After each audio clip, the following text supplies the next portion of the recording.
absolutely wore the wrong pants. Can I put you on Cameltoe watch? Okay, all that means at any point during the show, I don't have a camel toe, let me know, I'll hike it back up. You guys paid money to be here. I'm feeling really good. Last night I went on a date with a man to completion. It was the first time in a long time that I've hooked up with a guy, and I gotta say, no matter how much time I take off, giving head is like riding a bike. In that I do not know how to do it.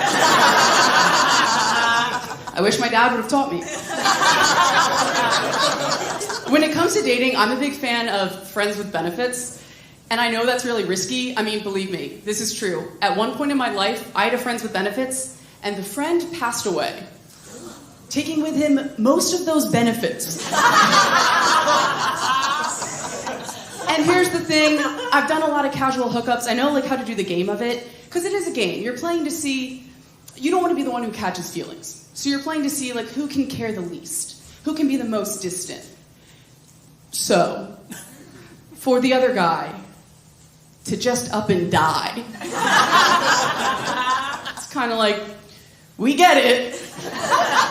No strings attached. One of the craziest parts, so when I was walking to the funeral for this person, I got catcalled. And I know that's terrible, but I'm telling you, when I heard the voice of this catcaller, it felt like, when you lose a loved one, and the next day you see a hummingbird, and you just know.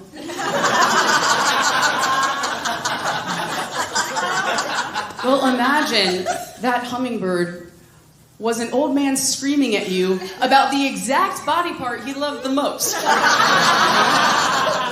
My mind. So I'm walking to the funeral of someone I was sleeping with. I've just been catcalled. When my best friend in the world walks up to me, she just always knows what to say. And she goes, "Oh, baby, you look slutty. You know he's not gonna be there, right?" But I turned and looked at that catcaller and I was like, I think he already is. I'll leave you guys on a lighter note, okay? The RMS Titanic. I'm such a huge nerd for the Titanic. I don't know, that iceberg, those Irish immigrants, that's some good white-on-white crime. So a little history lesson. The night the Titanic sank, April 14th, 1912, I was just a little baby. I never said that line before. All the maritime codes had very recently changed. So as the ship is sinking, the radio guys are sending an out-of-date distress code. They're sending out CQD. And right as the ship's about to sink, one of them remembers, dude, that's how they talk. Bruh.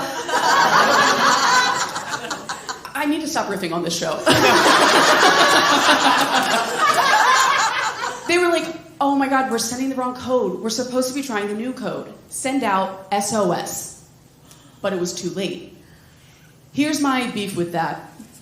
I feel like, don't you think all the other ships know what they meant? Sort of a fascinating time to be a stickler. What asshole was on the USS Grammar going, oh, well, I don't know. Can we send any more lifeboats? It really makes me think of, are we familiar with Mark Wahlberg's quote about 9/11? Yeah. He said, good. Again! No, Mark Wahlberg has this insane quote. He told reporters, if I had been on one of those planes, 9/11 wouldn't have happened.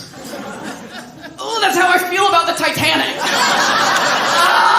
Guys, if I had been in the North Atlantic, April 14th, 1912, 9/11 wouldn't have happened. All right, you guys are great. Ignore that. I'm Jerry Seinfeld.